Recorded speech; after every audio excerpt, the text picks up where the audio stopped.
Good afternoon. Welcome to Comment Talk. I'm your host, J Jack, here on IntellectualRadio.com. Got a guest here, mentor, friend, long-term friend, long-time friend, Mr. Ron Skinner. How you doing today, sir? Doing great, doing great. Mr. Skinner is the president, the CEO, and the founder of JBMS, Just Because Mentoring Services. So we're just going to jump in here, Mr. Skinner, call you Ron. Just tell us a little bit about you, how you got started, what JBMS is all about, and then we'll take it from there. Well, actually, JBMS got started, I would say, about 16, 17 years ago. Actually, I was doing some free mentoring for a while, and I was watching how good that was coming along. So I just decided to open up a business doing mentoring, working with youth. That was a passion of mine when I was younger, just to work with young men and young ladies. And so what I did was start a non-for-profit business called Just Because Mentoring, which stands for Jesus Became My Savior. Oh, okay. So it has a double meaning. Oh, it's definitely have a double that's meaning. Good. Hey, I like that. So had you always wanted to be a mentor, or were you always involved outside of your family and personal friends? Have you always been involved in the lives of young people? Always, since I was younger. The only thing I ever really done was work with youth. Even with my parents, they had me working at the Y, volunteering, of course. Yeah, I can working relate. With kids. I can relate. Why do kids need mentors? What's so important? Now, we look at society today. We look at a lot of things that are going on in our community, especially our community, where there's some disenfranchising, there lack of programming, there lack of a lot of things. It seems like there's a lack everywhere we turn. Why do we need a mentor? Well, I think a mentor is to be, excuse me, I think the mentor comes in as a part of a guidance, a role model, a leader, someone to look up to, but at the same time, someone to give guidance to our young men and our young ladies. Yeah, I'm glad you mentioned the young ladies. Prior to us coming on air, we were talking a little bit about young ladies, and it seems, that age of pigtails and the little bobby socks and the dolls and all of those things that we could relate to from our generation. Mm-hmm. Those days seem to be long gone, and now we see even a spike in attitude, a spike in personality disorder, and things of that nature with the young ladies. You look on TV, the young lady who is now awaiting sentencing or waiting trial, who shot another young lady over some Facebook post or something like that. So we're seeing a lot of that stuff go on. Why is it so important? Let's stick with the young ladies, then we'll go to the young men. But why is it so important that a young lady have a mentor, whether it be a male or female mentor? Well, I think the reason that I think it should be a young lady, but at the same time, it can be either, because what the young lady is looking for is someone to listen to her. Sometimes we always we in the business of talking. Sometimes they just need someone to listen and to show some guidance. Sometimes, they're like sponges. If they see something, they want to just keep looking, and they'll figure it out though. And I think that with some guidance and some communication, I think the young ladies have an opportunity to become better just by having a positive role model in their life. Yeah, and I heard you mention that, they need young ladies or women to kind of give them some direction and things like that. But we also have to take in consideration that they need men in their lives that are positive role models, men that can kind of show them what a true man is like, because in many instances, not all, but in many instances, they have that lack where they don't see a positive male role model, even someone to look up to or to aspire to have that type of relationship in their adult lives. Do you agree? Well, I do agree, because you have to, in order for you to know what a man is, you have to be around a great man to find out, hey, you know what, this is the type of man I want to be around. Or if you do not have a father figure in your life, and she's a young lady, she might need to see, like, you know what, I'm gonna talk to someone who can give me some sound advice, who may be a male. And at the same time, she looks up to that male because he can be trusted, and he's following some values of some things that a lot of young ladies do not see in young men, our values. And that's some of the important tools of a mentor, is to show the young lady some values. And also, I think it's important to let them realize their self-worth, because the self-determination, self-worth, self-confidence, lack of confidence, things of that nature play a key role into what this young person becomes later on in life, and even early on in life. They tend to gravitate to what they are exposed to. And even though they may be exposed to domestic violence or some kind of irregular lifestyle or some type of topsy-turvy lifestyle, for lack of a better word, they gravitate back toward that because I guess maybe it's a familiar territory. But when you expose them outside of their box, they tend to want to have a little more of that. Well, I think the key words you said was exposed, and that's one of the key issues that we're facing now. A lot of these young ladies have not been exposed to certain things. So how do you know what to do or what to say if you haven't been exposed? And I think that's why mentoring is very important, because one thing about mentoring, it does expose you to different things, different activities, different Sure. ways of handling different situations that you wouldn't normally get unless you had a mentor or a positive role model in your life. Right. And it's good, as you just alluded to get them out of their environment so that they can see other parts of the world. We got children that live on the south and west sides of Chicago that have never come outside of their community. They live a stone throw away from downtown Chicago, but they've never been exposed to that element. I used to always encourage youngsters, go down Michigan Avenue, just walk, just see something different. And that may be something that inspires you to want to know more about that culture, or at least know more about situations outside of your community environment. Well, I think the biggest thing is what you just said is, who are the people going to step up and do these things? I mean, we can sit here on this radio for years and months, but until people step up and step out into the community to help out with this pledge of giving these kids some type of positive role model, we're just going to be doing the same things over and over again. You know, and some of the things that I'm looking for in the future is to have women and men step up and step out in the community, the churches, the businessmen, the entrepreneurship, everybody just stepping up and gravitating towards our youth, Yeah, to give them an exactly. upper hand. Yeah, not to be cliche, but it does take a village. It takes a village to raise, rear, and support our youngsters, because if we don't all get involved in it, we're going to keep saying, well, you know what? They're not doing anything. But do we realize that we're part of they? And if we don't do anything, who will? Well, like you said, it starts with us.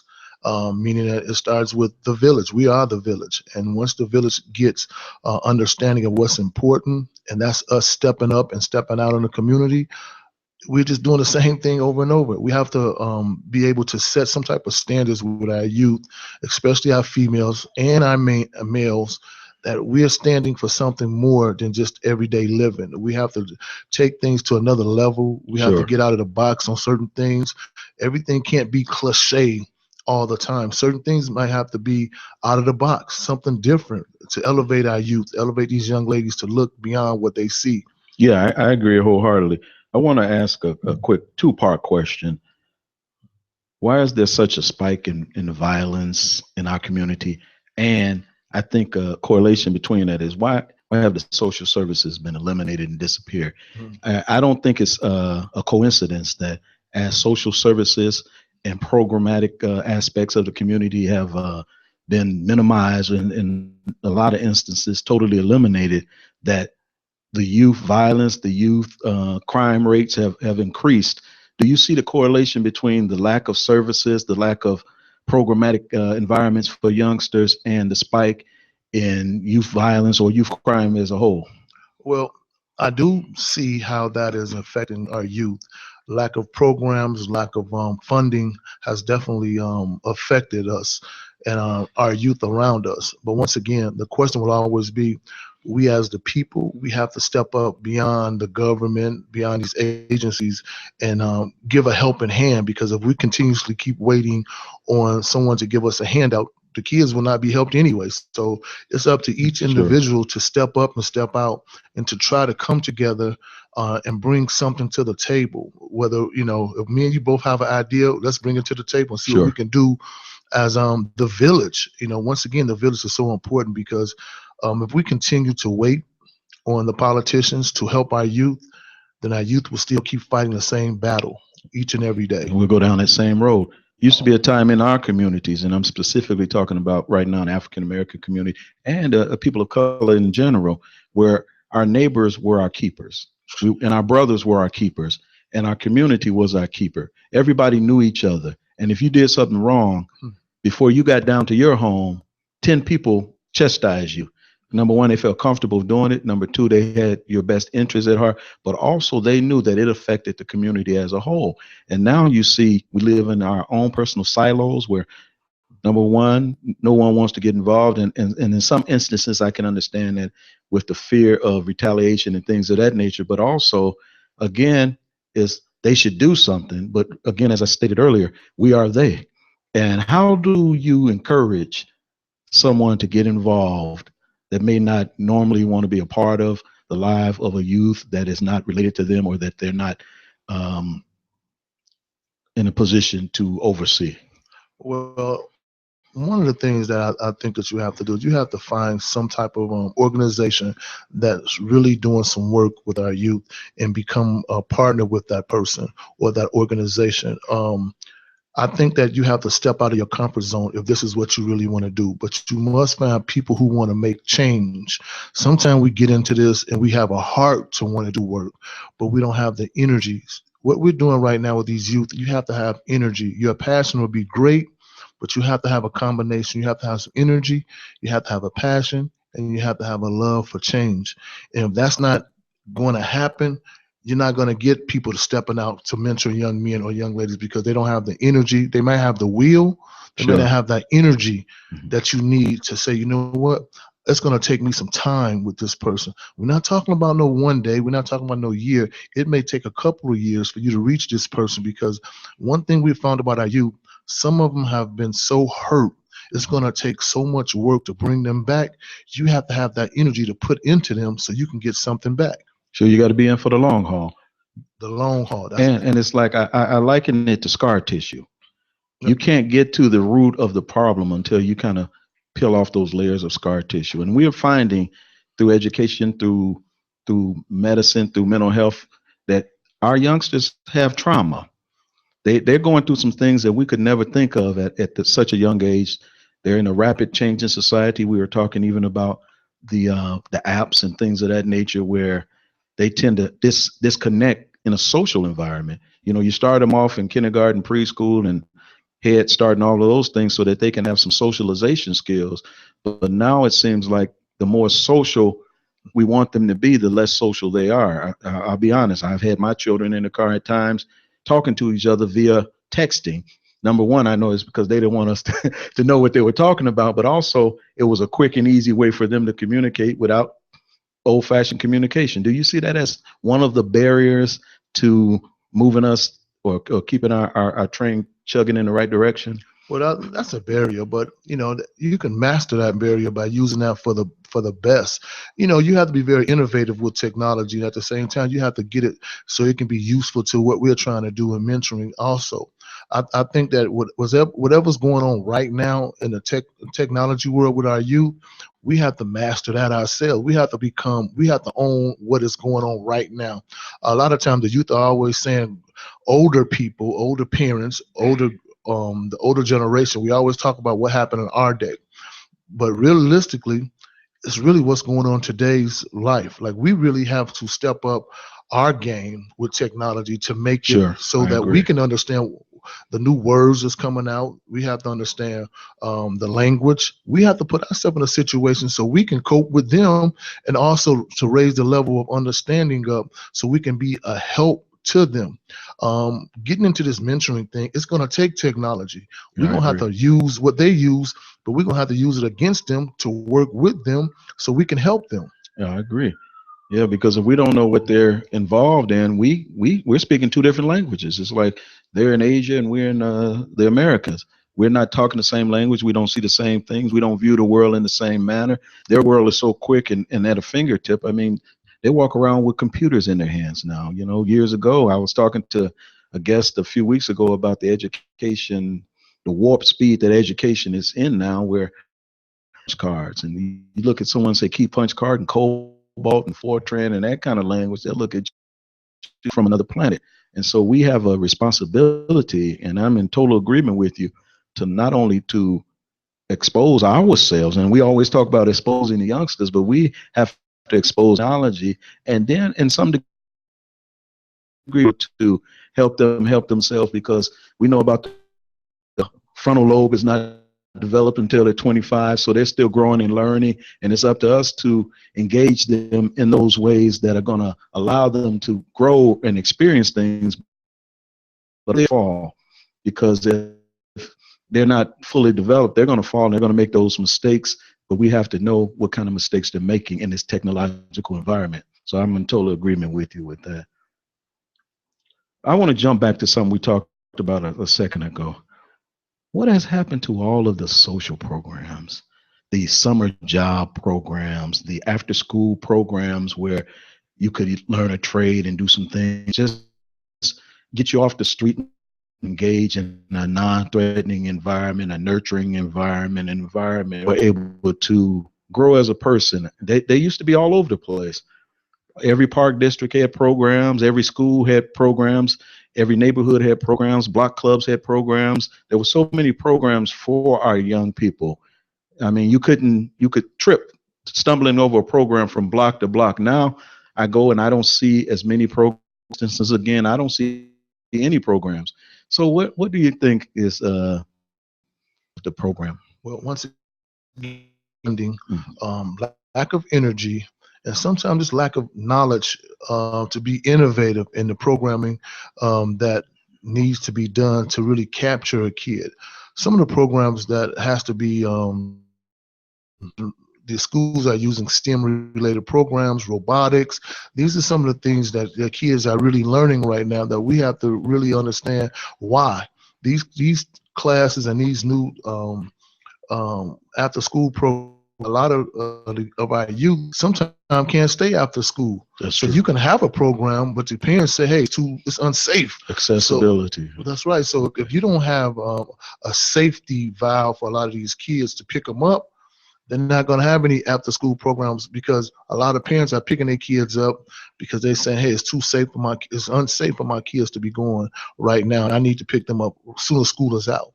So we can't win for losing, but those who we can save an after school program, I think that the programs that's heading towards the development of the school program, STEM, robotics, things that kids want to do and want to be part of, have to be someone with energy.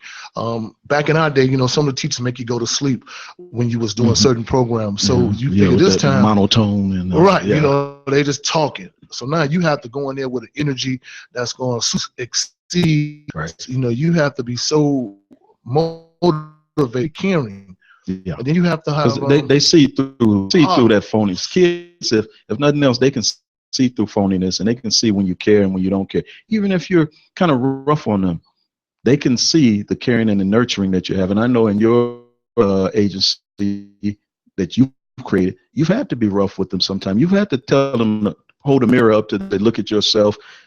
This is what you look like, but and we want to change you. And you've had to get in their face and hold them accountable for their own actions. And they don't always like that.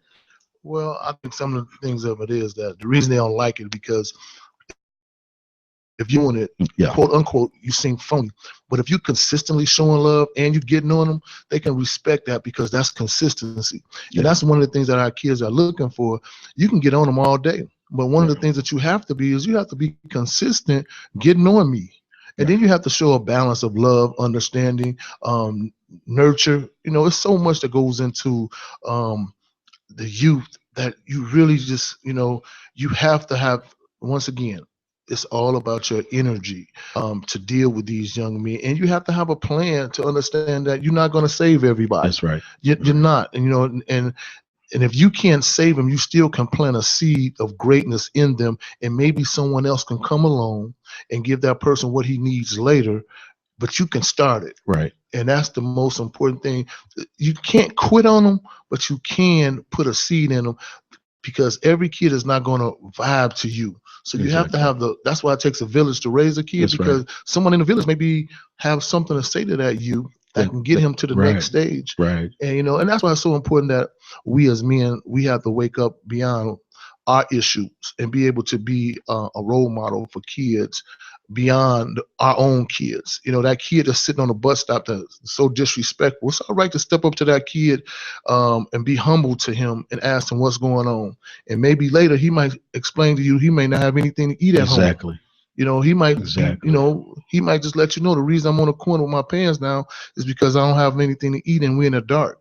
Yeah. You know, And that affects who they are. uh, I had a young lady, I was teaching a Sunday school class, and she would come in every week with an attitude. All the other children are jovial, but she would always come and disrupt the class and da da da. And then she finally said, "Brother, I'm hungry." hmm, And some of the old hats were like, "Well, we can't feed everybody, but if we can't, who will?" So I made a point of saying, "Feed her." hmm, I said, "You go down there, you mention my name, and if they have a problem, tell them to see me. But I want you to eat. At least I know on Sundays you get something to eat." She would go down there, eat, fill a plate up, and I know she was filling it up because she may have not gotten dinner or whatever, but she had a full belly. She'd come to class, the most engaging young person. And so I was able to understand who that young person was because of something you just said. I looked at the need and filled somewhat part of that need. And because you kind of did the balancing on the personality. Some pitches you give them a little dash of this, a little dash of that, and then you start building up who that person's supposed to be. And I think we do a disservice if our egos are so grand that we don't think of what's in the best interest of this individual youngster. Where, okay, I've done all I can do from my vantage point. Oh, and then want to throw them away, rather pass them on. Hey, Jack, you can do this, and now I pass them on to Mr. Skinner, who can take them to the next level. And then when you get to a point where you say, "Hey, I've done all I can," it's your responsibility to either send them back or pass them up or give them what they need. So I really appreciate that mindset, and I wish more of our leaders or more of our people that work with youngsters would get to that point, so that we're not sending them out there unarmed with the things that we know they need, the core values, the core elements of making a better person for them. So I really appreciate that statement. What makes a truly great mentor? a true great mentor is combined of all elements. I can't give you all the names, but I know a true leader can become a true mentor. And when I say a true leader, it's so many tools that you have to have. But we're human, so we're not gonna have every tool. But what makes it, you have to be invested beyond what you see. A lot of our young men, young ladies come to us with so many hurts and pains, but Mm-hmm. at the same time, when you become a great mentor, as I call myself, you understand when it's your time to let go. And Sure. sometimes that's our issue. We don't know when to let go. We want to have kids for 20 years. But you know what? You might be a disadvantage after 20 years because you Could it did the could it be best you a could do could it in be a 10. hindrance to Oh, the progression? yeah, but Okay. you have to understand that, and then you have to understand when you see kids who are not involved in a lot of activities, you can't just expect that kid can be a good kid. That kid could be asking for help, but he doesn't have communication skills. Sure. But when you have the tools to be a successful mentor, you can seek out kids when they don't even say anything. Because sometimes we pay so much attention to kids who act up that we Sure. forget there's a lot of kids who may not act up and they don't get no help, but they're asking for our help. They're asking for someone to really listen to me. Sure. Sure. Um, but we look past that kid because we looking for that kid who curse you out, disrespectful, Because they take bust up your all of window. your energy and your time. Right. But it's that kid that's sitting back saying, you know what, I don't really want to do this. And that's Yeah. the kid you really have to ask, you know what's going on, young man or young lady, what's going on? And they'll sit back and they'll tell you everything what's going on. And you'll say, man, I never knew that. Wow. They're And just waiting for someone to ask. that's the biggest thing that as a young man and a young lady and as a man, you can overlook that in church, you can overlook that in school. We're so busy sometimes looking for that bad kid, but how about the good kids with bad attitudes? They need help too. Sure. How about the kids that's very dysfunctional? How about the kids in foster homes? How about the kids in Department of Corrections? Everybody's asking for help, but really they just asking for somebody to be consistent with them with Sure. love. And, And, and I, and that's what they want. And I've dealt with the child welfare system as well as the juvenile justice system, and they're all the same children. They're all the same. They all want the core things, and you listed quite a few. You got to be a leader. You got to know which way you're going in order to be able to help somebody else. You got to be invested, and I like that term because investment means you're taking your resources, energies, even your money, and you're putting it in to say, hey, I'm here, and I'm going to take a chance on you. Maybe the others didn't, and I liken that investment to the stock market. When people invest their resources, they want a return. Correct. And if they get to the point where they're not getting a return, they're going to move and take that investment and move it elsewhere or do something different with it. And there's no different than dealing with young people. If you're not getting the results that you should get or that you hope to get, it's time to rethink that and maybe retool it and maybe pass it on to someone again who can be a better support or a better resource for that youngster. I think the cliche for all of this is I'm my brother's keeper. Yes. And when you become your brother's keeper, you can really understand that even through his wrongs or rights, you're still your brother's keeper.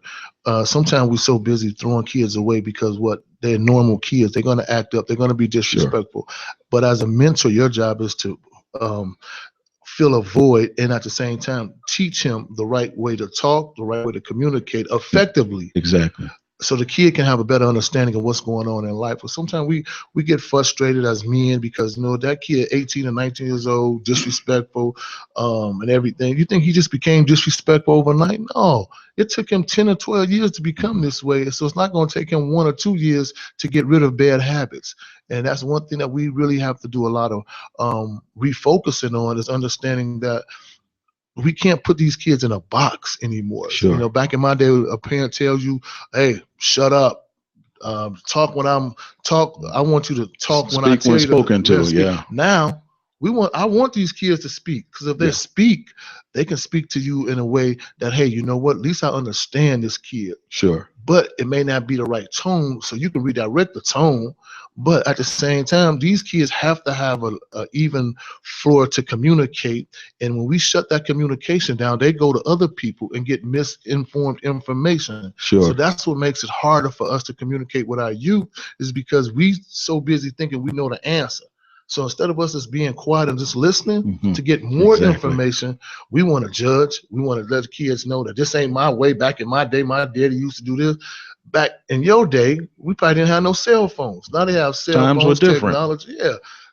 Especially in my day, we had a beeper. They don't even know what a beeper is, so big clunky thing that was, you were big time if you had a beeper back in the day. The only thing you do is find a telephone. You can't even find a phone these days to call nobody if you had a beeper. Right. I don't even think they have any phones no more on these streets. I don't think so. A matter of fact, I was somewhere and I saw one. I should have took a picture of it because I couldn't believe that there was a payphone. Right. You keep harping on one or two things, but I've heard you say several times, listen. So important that you listen, because sometimes they just want to talk. And once you start engaging a young person, the worst thing I think you can do is shut them down. You open up that door and you want to let the floodgates come out, because number one, it may be the only time someone has ever asked their opinion. Number two, it may be a time where they just need to let something loose and get all of that trauma, all of that heaviness off of their shoulders and off of their heart, and to have someone listen is so important. So I really appreciate that. But you also said something, seek out. In listening, you have to seek out and kind of identify what they're really saying. And that's not easy to do. And as a mentor, I know, because I've seen you at work, I've seen your program, I've been a fan of yours for quite a while, and how you interact with youngsters and how you pull out the best of youngsters, but how you also make a change with them in their lives. And it's a subtle change. Like you said, it's not going to happen overnight rather, but you're going to slowly and methodically put together a plan of action which is going to benefit them. Now I want to ask this question. What age is too late to start mentoring? I know you want to grab them as young as you can, but is it based on the situation, the circumstances, the environment? What factors come into play with age factor with youngsters? Well, and just to be realistic with you, I think as a man, beyond my business though, I think anytime a young person has a issue, if I can resolve it or find someone else to resolve it, I have to give him what he's asking for, because he's only asking because he wants to get better. Right. So I'm not going to put a limit on it as in general, but for my agency, we go up to 21 in my agency. But as a man, people come up to me, I need you to talk to my son. He's 24 years old. Sure. So but at the same time, when a parent asks me to talk, they're asking me for one thing: listen to my son, because I really don't understand what he's going through. So my job is just to listen, and I come back to the young man and probably say, you know what, these are some things that we can do to help you out, because I don't have an answer for everything. I don't even try to, but I may call somebody else up who may have something that this kid may like. He may want to be in radio and broadcasting. I may have to call you up because you can reach him through radio. Right. Or he might want to be a painter. I got a young man who loves to paint, so I might connect him with that person. Sure. And so my job is to connect people so that you can have an open ear, so this person can say, you know what, I do it this way. Because I don't know nothing about painting, but he said, hey, I want to be a painter. And then the painter might say, hey, you know, the first thing you have to do is learn how to listen, learn how to communicate appropriately. You have to learn how to be on time for work. Now, he may listen to him because he's a painter. He may not listen to me. Exactly. You know, so my thing is to give kids or parents, connect them with like minds. That's so important. The most important thing. What do you think is driving the violence in the community? I know we talked a little bit about that early on, but if you could like nail it down to a couple of things that are truly the genesis or the underlining reason for so much violence in the community today, specifically on the south and west sides of Chicago. One of the kids are always talking about this. The kids are mad. They want to be able to eat. They want a job. They want the tools to be successful. They want the men to step up. They want something, and they're not getting it. So what's happening is that if you can't eat, and the only thing you know how to do is survive, then you might have to do other things, though. Sure. And those other things might be robbing, stealing, or killing. But it's not like this is something that they grew up to. This is something that is part of society. No jobs, lack of resources, lack of male role model, lack of female role model. So until we change the culture of our neighborhoods, our politicians, our even the churches, we have to change some things. We have to get out of the four walls and get into the community. Exactly. We have to look for those kids that's not always churchy. We have to look for those kids that's going to give you a hard time. Yeah. You know, we have to do some things, and we can't wait on no pastors. We can't wait on no government. We have to go around and you can get things started for ourselves. We can open up our own businesses, and we're talking about small businesses to help our youth become successful. And employ the youngsters. That's right. That live on our block, that live in our neighborhood. We used to have a time where in our neighborhoods, and you know as well as I do, that we owned our neighborhoods. We had the grocery stores, we owned the cleaners, we owned this, we owned that. Now the only true, and I say this almost every show because it comes up, the only true staple in our community now is the male barbershop. That's the only, the final frontier. That's the only place where you can truly say it's still covered by the black male. The female beauty shops, the hair supply shops, the fingernail shops, the ice cream parlors, and all those things are operated by someone outside of our community who does not, in a lot of instances, put back into the community. They take the resources out and the money out and they take it elsewhere and build another shop. And once that shop becomes successful, they're gone from the community. And we used to have those things in our community, and we need to definitely get those things back. Well, I hope in the future, and I hope once this show airs and once people listen, that someone really says to themselves, you know what, let me start something in my neighborhood that can help out another teen or youth. And I'm talking about from a person in a barbershop asking a young man, hey, why don't you come clean up? You can make a couple dollars. I'm asking a person in a nail shop, hey, young lady, why don't you come in and do shampoo? I'm asking a person with a lawn service, hey, young man, why don't you come and we'll show you the ropes. Sure. You know, I'm looking for people to step out of their comfort zone, to really put a hand on this problem. These kids want to eat, they're passionate, they're hungry. The thing of it is, though, we have to retool our minds and our hearts to understand, you know what is it that we can do to become, quote unquote, better Christians, better young men, and better young ladies for the next generation. We're working right now with trying to create better leaders. And these leaders are here with our youth right now. These are the people that are stepping up, and they want to see what a leader looks like. Sure. And if we don't step up and show them, then how they going to see what the leaders look like if only thing we doing is saying, well, you know what, them kids are bad, but then you go in your house and don't do anything. anything. Right. So really, as people, parents, organizations, we're going Saying that is so simple, but yet so profound. Model the expected behavior. If we want youngsters to act a certain way, we have to present the way for them. You will, in instances, it's so enormous, but you broke it down. Shampoo. You got a beauty salon. Let them come in and shampoo. Let them learn if they show an interest. to.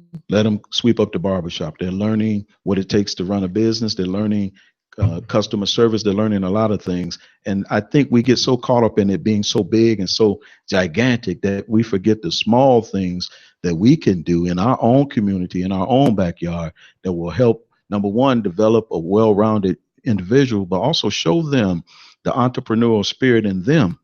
And so I have a nephew who's across the table there for me, and he and I are working, and I'm showing him the entrepreneurial spirit because I want him to know, even if he never does it, know that you can create something, you can market it, you can develop it, you can go out and sell it, you can garner the resources from it, and then you can build upon it.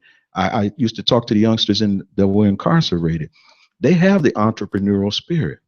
They cultivate a product. They market a product. They sell a product. They inventory a product. They garner the resources from a product. They collect the billing. They do all of those things. It's not in the proper manner or where we would want it, but you have to flip it around sometime to show them, hey, you have just what it takes to be a business leader. All we have to do is move you in the right direction and partner you with someone that's doing it in the business community to say, hey, you got the skill set. Correct. We just got to cultivate it, and we got to make it a little more sophisticated so that you can learn from that. And I think they'll be okay if we expose them to those type of things. I think the word you just got through using is the most important word: exposure, entrepreneurship, the village. Those are key words moving forward that we have to believe that our village must step up and step out to create this path of wealthiness within our youth, giving them a spirit, meaning that I think that you have to get this spirit from the vision. Becoming spiritual, that God gives everybody a vision. Sure. But at the same time, he doesn't tell you how to cultivate it, though. But he That's shows you some things. That's why he put the right people in your life to cultivate the vision. Exactly. But he said, let your vision be, it'll take care of you, though. Meaning that your vision will take care of you. Sure. But then here comes the famous word called faith. If you have no faith and no vision, and these are some of the things our youth and their parents are going through, without faith and vision, it's nothing. You won't dream of anything at all because you're so scared of faith. You understand that faith and fear. Fear is one of the things that's stopping our youth. False evidence of seeming to be real. Exactly. That's fear. That's in a lot of grown-ups. That's in our youth because they're so busy saying what's not going to work. Exactly. That they don't try anything. Yeah, it's like getting up to bat and knowing you're going to strike out before you even come up and face the pitcher. And one of the things that I've listened to is Miles Monroe. He says something about your dreams. A lot of times, even grown-ups and youth, if you don't utilize your dreams right now, so when you pass away, all your dreams, you never started nothing. Right. At all. That means you pass away and you won't have anything because you were scared to take one opportunity and say, hey, let me try something instead of doing nothing because we're so afraid. And our youth are just scared. I mean, even though they can be tough and big and broad, they're still scared of the unknown. Even grown-ups are scared of the unknown, so we become conditioned, and then once we become conditioned, we become we just be consistent in doing nothing. We consistent sometimes just going to work every 2 days, get a paycheck every 2 weeks, but once you understand that it's more than that, thinking out the box, becoming a visionary, and showing appreciation for the vision and getting people around you to say, hey, you know what? I got a great vision. I'm going to write it down. Yeah. I'm going to find somebody to help me with it. Exactly. But at the same time, how many times do we ask the youth, what do you have in your mind? Write it down. That's so key. Oh man, because you need to visualize it. Oh yeah, you gotta start putting you gotta post it up around your house so you can believe it. You gotta put it on your phone. You gotta talk about it as if you already doing it. You gotta make business cards for the business you don't even have right now. That's when you know. That's when you know your vision is hot. Like when you write it down and you be like, I don't even have no business for real, but I'm getting some business cards. Because you're carrying it like it's already in existence. Already in existence. Yes, and God is gonna bless it. He's gonna move it. Yes, He's gonna indeed. shake it up and move it. He's gonna get the right people around you, but he's waiting on the fear to go away. He don't want you to have no fear. He already said he got you. You know, Yeah. so Yeah, and I'm a strong believer. He doesn't put things in your spirit, positive things, that he doesn't arm you to be able to take care of, arm you to be able to do, arm you to be able to bring into existence or make bigger than you could ever imagine. So I'm in total agreement with that. What drives you? What when you get up in the morning? And I know some days, as we all do, you get up and you're like, I just want to pull the covers over and go back to sleep. But what keeps you going? Because what you do is not easy.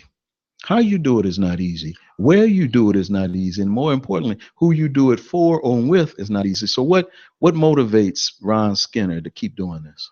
Well, you know what?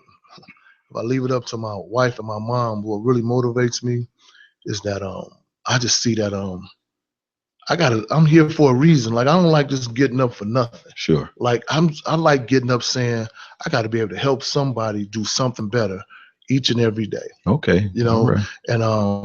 And just I'm trying to be more like Christ than anything. I know that's a cliche for some people, but I'm studying to be a better man of God. Okay. And in doing this walk, trying to be a better man of God has really been helping my business become more patient and being able to deal with our youth in a different way.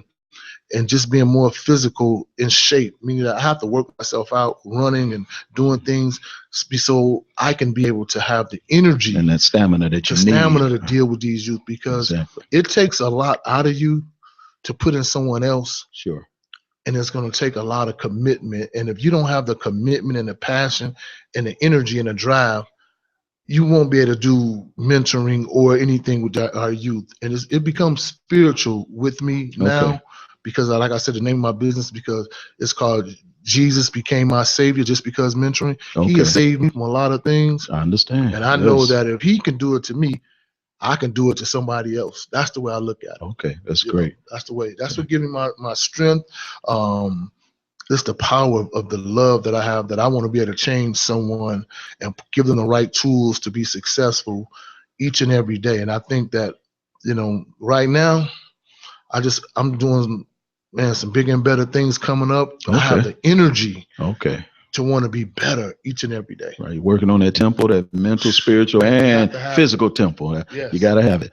On the flip side, what makes you angry? What gets under your skin? What tolerate? What really just gets you to that point where you say, "Hey, I can't deal with that, or cannot tolerate." Well, you know what he can't do? That bothers me the most. Limited. That gets on my nerve when a person say, I can't do this because I don't know. I don't understand that. Like, that bothers me, because I don't see you trying to do nothing, but I hear your words coming out your mouth. Meaning the words that come out your mouth, it'll help your brain say what you really can't do. So that bothers me when I hear young people say what I can't do, well, I'm not gonna never do this, or no one never done this for me. So that bothers me. And that's excuses from I used to tell the youngsters at the prisons and the youngsters I come into contact with, excuses are like one, and nothing good comes out of truth. We're like, whoa, and we broke it down. But you're absolutely right. Hey, don't make an excuse. Do what you need to do. And it's gonna take a lot of work. And if it's worth having, it's worth working for. That's the bottom line of it. If it's worth having, it's worth working for. Well, what's your thoughts on the juvenile justice system, the child welfare system, especially, and even the court system, as it relates to our youngsters? Are they doing enough? Are the resources enough? Are there things that they could be doing? What are your thoughts about that? Well, you know what? Realistically, I think that they can only do what they're allowed to do. And once again, I know they're trying to do what they can do. They can't move a lot of things because their hands are tied. But what I can say is that they need more support from the people to be more creative also, though, because they're limited in resources. They're limited. They live you money to do certain things. We understand that, hey, you know what, we have to start as citizens. Sure. We can't depend on a state. It goes back to being self-sufficient.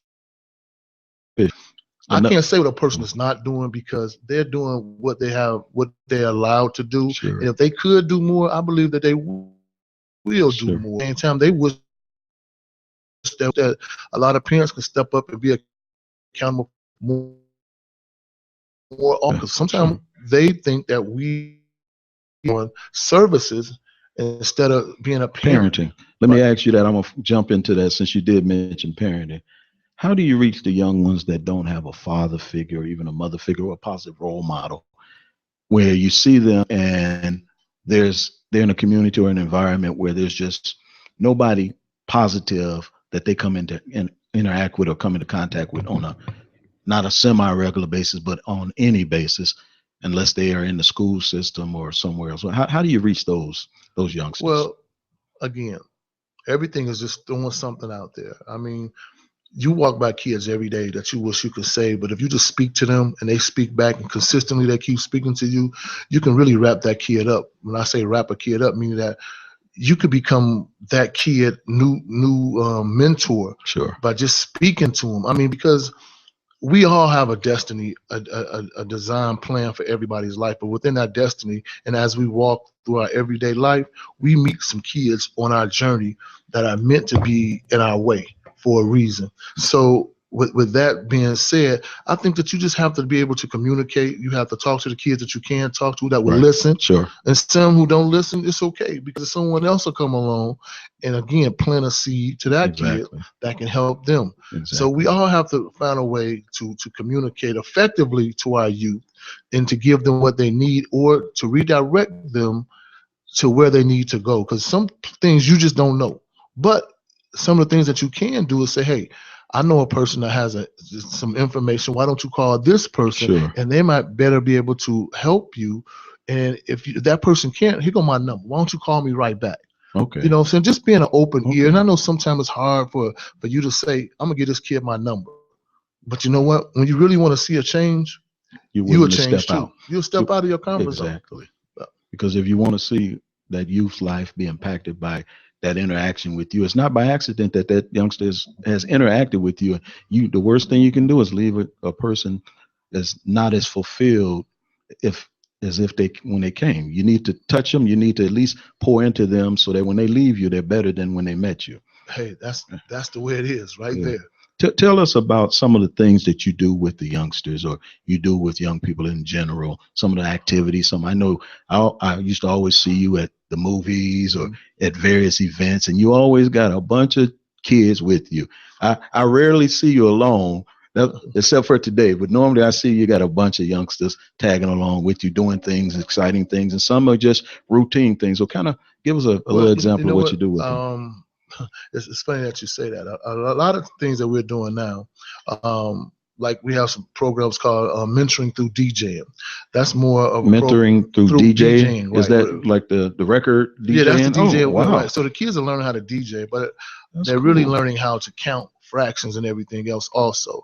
So that's another form of mentoring at the same time. It's getting kids to talk, listen, understand the dance floor, understand different things. It's another way of getting kids how to communicate in a different way through the music. We have other programs called Mentoring Through Music, where we have the kids listen to different music and you tell us about the music. Oh, okay. So that's the pros and cons right there. That means that a lot of kids have some music that you don't even want to hear. Sure. But every kid that's listening to music has a song that they can relate to that's about them. Okay, just like we did when we were coming up. Exactly. Man, let's get it on. That's a song. You know, Marvin was in my head as soon as you said that. You know, so they got some other songs. In the City Blues. Right. You know, they got some other songs they listen to that has an effect on them. That's why they have some headphones. That's why they listen to it over and over again, because actually they're doing just what we was doing when we was younger. Yeah. They're listening to a song that's innovative, motivative. When they play basketball, they got songs on that give them that nudge and that edge. So that's one thing. We got a dance class that we're doing in some of the after school programs that we're doing. It's called hip hop dance. So that's one of the things that the kids are learning right now. Dance and how to count. That's listening. That's listening. Following the cues, following the beats, and just collectively things. A lot of times we get together with kids and we talk about current events, trying to find out what's really going on in the world, not just in your neighborhood, but what's really going on. So you can have exposure and learning how to communicate out the box, meaning that I want to know new words. I learned some of the new words from them. Some of the slang words I learned from them because I have to learn how to communicate also. Yeah. So we tit for tat on a lot of things, but I've been listening to the kids, and really though, they're becoming more innovative to me. Okay. With a lot of this other stuff they're learning at school with the techno. Sure. That's some of the things that we want to try to do later on with the techno. We want to do more entrepreneurship program. Okay. And more community service program, meaning that we want kids to be held accountable for where they live at. Meaning that if you live in a certain area, then we need to be doing work in that area. And when I say work, it's okay to go to a grocery store and ask the person, let me help you. That's great communication. Sure. Now, usually what happens when we do that in the past, a person will say, why are you helping me? I don't know why people just be like, I don't want you to help me. I want you to help me. Because they're not used to a kid saying, excuse me, ma'am, can I help you with your groceries? Because what is that doing? That's teaching kids how to communicate effectively to help people in your community do what? Just take your groceries to the car. That's simple. But we've become such a cynical society that you're scared when people smile at you, you know what they're smiling about, and you can see it in the culture of our youngsters. When they take pictures, they got a frown on their face. When they talk to you, they have a frown on their face. When you talk to them, I always ask children, especially the little ones, someone stole your teeth. And they say, no. I said, well, what's going on? So why do you think someone stole my teeth? Because you don't smile. And then they get a grin of that. But we have to do whatever creative measures we can do to bring them to that. Let me, before we get out of here, I want to ask a couple of quick questions. How long are you involved in youngsters' lives? Is there a time frame, or is it just based on individual? It depends on the contract of the service provider. Okay. Some kids 4 years, some kids 3 years, some kids 2 years. But one thing about Just Because Mentoring Service and myself, we're like a family. If you've ever been part of JBMS, I think you're going to be part of our family for life. Okay.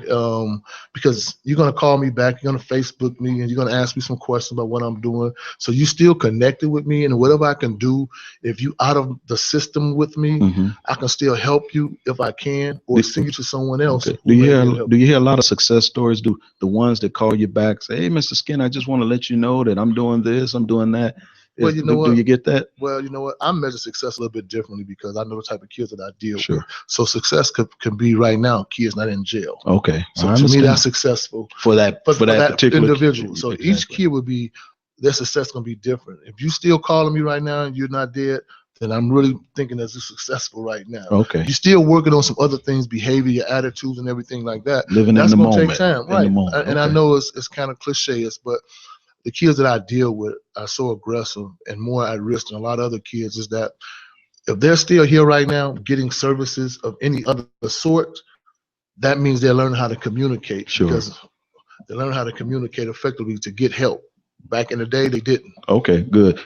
One quick thing. What gives you hope? And then I want to make sure we give your contact information. Okay. So what gives you hope about? What gives me hope is just the understanding that God is good and God has given me the ability to help others. And this is my mission, helping young people. Okay. This is my mission. That gives me hope right there. Okay, great. How can we get in contact with JBMS and Mr. Skinner if we have some questions, or we just want to get youngsters involved, or parents want to get involved, or community leaders or people in the neighborhood want to get involved in helping? Well, I'll give you my number. My number is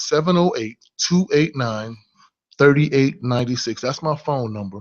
Or you can come to my Facebook page, which is Just Because Mentoring Services, and you can look at some things that we've done and some things that we're going to do, and you can just come follow me. And if you have some things that you want to be involved in, or you want me to come see, just reach out. Just send me an inbox of what you're doing and some ideas. Great.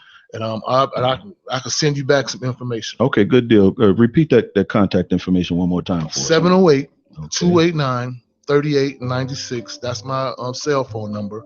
And Just Because Mentoring Services is my Facebook page. Okay, great. Well, Mr. Skinner, it's been an absolute pleasure, man. I really appreciate you stopping by, talking with us. I had a zillion more questions, but time has caught up with us. So we're going to say goodbye at this time. You've been in tune to Common Talk here on Intellectual Radio. I'm your host, J-Jack. We'll talk to you next time. We are out.